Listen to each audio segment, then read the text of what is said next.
अस्सलाम वालेकुम students, welcome to ARS chemistry.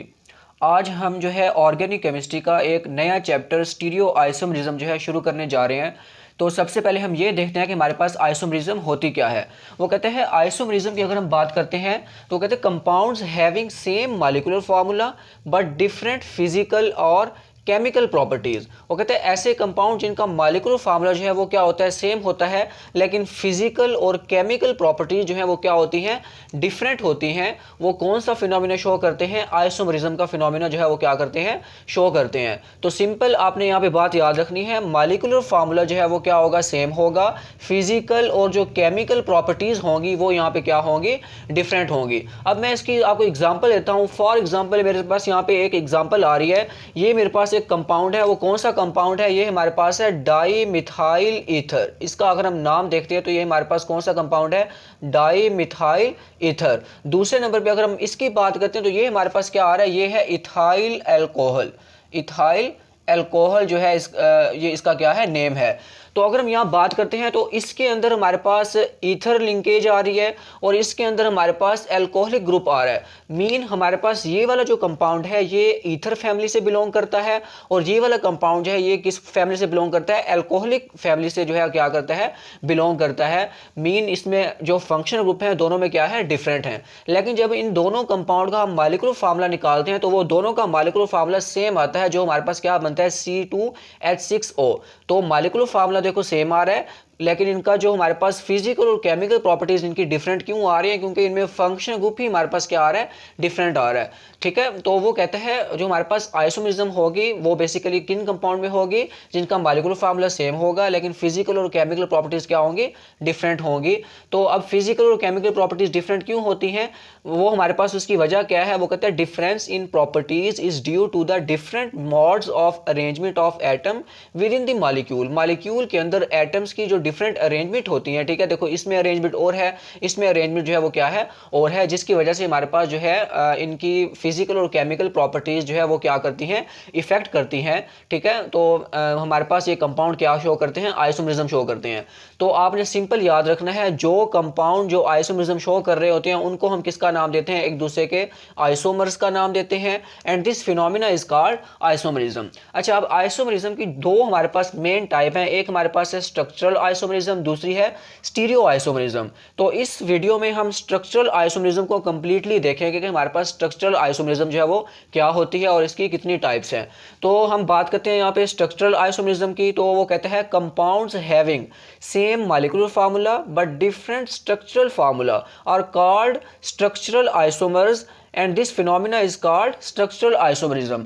Mean हमारे पास जो है हम यहाँ पे क्या बात करते हैं, वो कहते हैं ऐसे कंपाउंड जिनका मॉलिक्यूलर फार्मूला सेम होगा लेकिन स्ट्रक्चरल फार्मूला जो है वो क्या होगा, डिफरेंट होगा। वो कौन सी आइसोमरिज्म शो करेंगे, स्ट्रक्चरल आइसोमरिज्म शो करेंगे। और जो कंपाउंड ये आइसोमरिज्म शो कर रहे होंगे उनको हम एक दूसरे का आइसोमर्स, यानी कि उनको हम आइसोमर्स का नाम देंगे। तो यहाँ पे एग्जाम्पल देखते हैं। फॉर एग्जाम्पल यहाँ पे हमारे पास ये जो है ब्यूटेन की एग्जाम्पल आ रही है, ये वाली ब्यूटेन है, इसको हम नाम देते हैं एन ब्यूटेन का। ये हमारे पास कौन सी आ रही है, एन ब्यूटेन, और ये हमारे पास आ रही है आइसो ब्यूटेन। अगर हम यहाँ पे देखते हैं तो हमारे पास जो है ये वाली जो ब्यूटेन है ये बिल्कुल स्ट्रेट चेन में आ रही है, लेकिन ये जो हमारे पास ब्यूटेन है ये किस में आ रही है, ब्रांच चेन में आ रही है। मीन दोनों का स्ट्रक्चरल फार्मूला हमारे पास क्या है, डिफरेंट है। लेकिन अगर हम इनके मॉलिक्यूलर फार्मूला की बात करते हैं, दोनों का मॉलिक्यूलर फार्मूला सेम आता है। किस तरह, देखो दोनों में जो है, इसमें भी 4 कार्बन है, इसमें भी 4 कार्बन है, C4, इसमें भी 10 हाइड्रोजन है, इसमें भी 10 हाइड्रोजन है, तो हमारे पास यहाँ पे क्या आ जाएगा, H10। तो यानी कि हमारे पास जो है इनका मॉलिक्यूलर फार्मूला जो है वो क्या है, सेम है, लेकिन स्ट्रक्चरल फार्मूला हमारे पास क्या आ रहा है, डिफरेंट आ रहा है। तो स्ट्रक्चरल आइसोमरिज्म आगे हमारे पास 5 टाइप की है। सबसे पहले नंबर पे हमारे पास आ रहा है चेन आइसोमरिज्म, दूसरे नंबर पे आ रहा है पोजीशन आइसोमरिज्म, तीसरे नंबर पे आ रहा है फंक्शनल ग्रुप आइसोमरिज्म, चौथे नंबर पे आ रहा है मेटामरिज्म, एंड लास्ट नंबर पे हमारे पास आ रहा है टॉटोमरिज्म। अब ये सारी की सारी आइसोमरिज्म जो है इसकी टाइप जो है क्या है, इन सबको हम एक एक करके देखते हैं। तो सबसे पहले हमारे पास आ रही है चेन आइसोमरिज्म। तो चेन आइसोमरिज्म नेम से शो हो रहा है। देखो हमने इसमें किन कंपाउंड को स्टडी करना है, वो कहते हैं compounds having same molecular formula. Molecular formula क्या होगा, सेम होगा, लेकिन फर्क कहां पे होगा, different carbon chain. Carbon chain जो है, मतलब जो मालिक्यूल यहाँ पे जिस भी मालिक्यूल की हम बात करेंगे उसमें कार्बन चेन जो है वो क्या होगी, उसकी नेचर जो है वो डिफरेंट होगी, मालिक्यूल फार्मूला यहाँ पे सेम होगा। तो इसमें एग्जांपल सेम यही आ जाती है जो हमने यहाँ पे की है। जैसे फॉर एग्जांपल हमारे पास यहाँ पे देखो ये एग्जांपल आ रही है, ये हमारे पास क्या है, एन ब्यूटेन है अगर हम इसकी बात करते हैं, और ये हमारे पास क्या है, ये आइसोब्यूटेन है, ये हमारे पास आइसोब्यूटेन है। अब यहाँ पे देखो ये स्ट्रेट चेन में आ रहा है और ये हमारे पास किस में आ रहा है, ब्रांच चेन में आ रहा है। लेकिन जब इनका हम मॉलिक्यूलर फार्मूला देखते हैं तो दोनों का मॉलिक्यूलर फार्मूला हमारे पास क्या आ रहा है, यहाँ पे सेम आ रहा है, ठीक है। C4H10 दोनों का मॉलिक्यूलर फार्मूला है, लेकिन स्ट्रक्चर फार्मूला जो है वो डिफरेंट है। क्यों डिफरेंट है? Because of different nature of carbon chain. Carbon chain की जो नेचर है हमारे पास, इसमें ब्रांच चेन है और इसमें हमारे पास क्या है, स्ट्रेट चेन है। दूसरे नंबर पे हमारे पास आ रहा है पोजीशन आइसोमरिज्म। अब पोजीशन आइसोमरिज्म क्या होता है, वो कहते हैं compounds having different having same molecular formula but different position of functional group on carbon chain. Position isomerism basically name से शो हो रहा है, मतलब कंपाउंड्स का मॉलिक्यूलर फार्मूला सेम होगा लेकिन डिफरेंस कहाँ होगा, कार्बन जो है, अगर हम यहाँ पे बात करते हैं जो हमारे पास फंक्शनल ग्रुप है उसकी पोजीशन जो है उसमें क्या आ रहा होगा, फर्क आ रहा होगा। मीन हमारे पास जो फंक्शनल ग्रुप होगा उसकी पोजीशन जो है वो क्या होगी, चेंज होगी। अगर मैं आपको इसकी एग्जांपल दूं, हमारे पास यहाँ पे देखो एक एग्जांपल ये वाली आ रही है, दूसरी हमारे पास ये आ रही है। अब इस कंपाउंड का नेम हमारे पास क्या बनता है, ये हमारे पास है 1 प्रोपानोल। 1 प्रोपानोल मीन हमारे पास इसमें जो OH ग्रुप है वो कार्बन नंबर 1 पे अटैच हो रहा है, 3 कार्बन वाले को प्रोपेन बोलते हैं, ठीक है। तो इसका नाम क्या बनेगा, 1 प्रोपानोल। अब इसमें देखो 2 कार्बन पे हमारे पास OH ग्रुप अटैच हो रहा है, मीन इसका नाम क्या है, 2 प्रोपानोल जो है इसका क्या आ जाएगा, नेम आ जाएगा। अगर हम इन दोनों का मॉलिक्यूलर फार्मूला देखते हैं, मॉलिक्यूलर फार्मूला इन दोनों का क्या बनता है, C3H8O। दोनों का मॉलिक्यूलर फार्मूला यहाँ पे क्या है, सेम है, लेकिन स्ट्रक्चर फार्मूला डिफरेंट है। क्यों डिफरेंट है? Because of different position of same functional group. देखो यहाँ पे OH ग्रुप जो है वो कार्बन नंबर 1 पे अटैच हो रहा है, यहाँ पे OH ग्रुप जो है वो कार्बन नंबर 2 पे अटैच हो रहा है। तो मतलब जो फंक्शनल ग्रुप है उसकी पोजीशन चेंज हो रही है, लेकिन जो है इनकी अगर मॉलिक्यूलर फार्मूला की बात करें वो सेम आ रहा है, लेकिन फंक्शनल ग्रुप की पोजीशन जो है वो डिफरेंट आ रही है, जिस वजह से जो है पोजीशन आइसोमरिज्म का फिनोमेना जो है वो क्या कर रहे हैं, शो कर रहे हैं। तीसरे नंबर पे हमारे पास आ रहा है फंक्शनल ग्रुप आइसोमरिज्म। अगर हम फंक्शनल ग्रुप आइसोमरिज्म की बात करते हैं, इनमें हम किन कंपाउंड की बात करते हैं, compound having same molecular formula but have different functional group. Mean यहाँ पे क्या होगा, जो हमारे पास कंपाउंड होंगे उनका मॉलिक्यूलर फार्मूला सेम होगा। मॉलिक्यूलर फार्मूला अगर हम बात करते हैं वो हमारे पास यहाँ पे क्या होगा, सेम होगा, लेकिन दोनों में फंक्शनल ग्रुप जो है वो क्या होगा, डिफरेंट होगा। जैसे फॉर एग्जांपल हमारे पास यहाँ पे आ रहा है, देखो जैसे हमने पहले एग्जांपल लिया है, ये हमारे पास क्या है, ये हमारे पास डाई मिथाइल ईथर आ रहा है, इसको हम किसका नाम देते हैं, डाई मिथाइल ईथर का नाम देते हैं। और जो यहाँ पे आ रहा है ये हमारे पास क्या है, ये है इथाइल अल्कोहल। ये कौन सा कंपाउंड है, इथाइल अल्कोहल। अब यहाँ पे देखो दोनों में, अब इसमें जो है ईथर लिंकेज पाई जाती है और इसमें हमारे पास एल्कोहलिक फंक्शनल ग्रुप आ रहा है। मीन ये ईथर फैमिली से बिलोंग कर रहा है और ये हमारे पास एल्कोहलिक फैमिली से बिलोंग कर रहा है, लेकिन दोनों का मॉलिक्यूलर फार्मूला हमारे पास सेम है, C2H6O। दोनों का मॉलिक्यूलर फार्मूला जो है यही बनता है, लेकिन स्ट्रक्चरल फार्मूला डिफरेंट आ रहा है। क्यों? क्योंकि इसमें हमारे पास ईथर जो है लिंकेज है और इसमें हमारे पास एल्कोहलिक ग्रुप जो है वो प्रेजेंट है। तो इस वजह से जो है इसको, इस आइसोमरिज्म को हम किसका नाम देंगे, फंक्शनल ग्रुप आइसोमरिज्म का नाम देंगे। चौथे नंबर पे हमारे पास आ रही है मेटामरिज्म। अब मेटामरिज्म में हमारे पास क्या होता है, कंपाउंड जो है मॉलिक्यूलर फार्मूला सेम होगा, लेकिन फर्क कहां पे होगा, unequal distribution of carbon atom on either side of functional group. Mean जो हमारे पास जो फंक्शनल ग्रुप होगा उसके दोनों तरफ जो है वो कार्बन की अनइक्वल डिस्ट्रीब्यूशन हो रही होगी, जिस वजह से इस तरह की हमारे पास जो है आइसोमरिज्म जो है वो शो हो रही होती है। जैसे फॉर एग्जांपल यहाँ पे मेरे पास जो है एग्जांपल आ रही है, देखो ये हमारे पास, देखो ये, इसको हम किसका नाम देते हैं, ये भी इथाइल ग्रुप है, ये भी इथाइल ग्रुप है, तो इसको हम नाम देंगे डाई इथाइल ईथर का नाम देंगे। इस कंपाउंड को हम डाई इथाइल ईथर का नाम देंगे।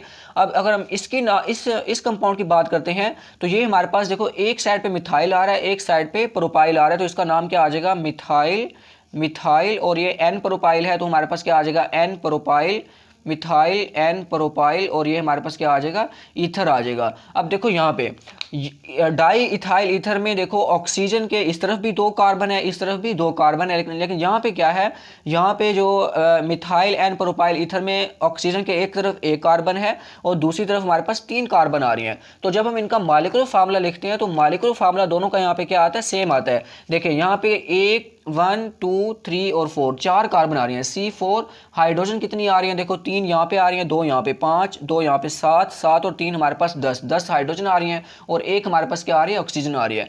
इसमें भी हमारे पास 4 ही जो है कार्बन आ रही हैं, 10 हाइड्रोजन आ रही हैं और एक हमारे पास क्या आ रही है, ऑक्सीजन आ रही है। मीन दोनों का हमारे पास मॉलिक्यूलर फार्मूला जो है वो क्या आ रहा है, यहाँ पे सेम आ रहा है, लेकिन स्ट्रक्चर फार्मूला जो है यहाँ पे क्या है, डिफरेंट है। क्यों डिफरेंट है? Because of unequal distribution of carbon atom on either side of functional group. अब ईथर लिंकेज फंक्शनल ग्रुप है, देखो इसमें जो है कार्बन एटम जो है दोनों तरफ जो है यहाँ पे डिस्ट्रीब्यूशन और है, और यहाँ पे डिस्ट्रीब्यूशन कार्बन जो एटम है उनकी डिस्ट्रीब्यूशन जो है वो क्या है, और है। 5वें नंबर पे हमारे पास आ रहा है टाटोमरिज्म। इसको हम देखते हैं कि टाटोमरिज्म जो है वो क्या होती है।